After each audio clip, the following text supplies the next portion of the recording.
Hi guys, ఎలా ఉన్నారు? ఈరోజు అయితే నేను భగవద్గీత ఫస్ట్ 2 అధ్యాయాలు చెప్పబోతున్నాను. మీరు అవి జాగ్రత్తగా వినండి. అది ఇప్పుడు పాడబోతున్నాను. ఓం శ్రీ పరమాత్మనే నమః. శ్రీమద్భగవద్గీత అథ ద్వాదశోऽధ్యాయः.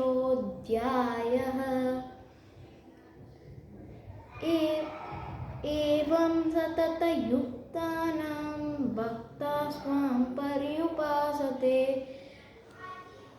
येषाज्ञक्रमव्यक्तं तेञ्जीके యోగవిత్తమాః.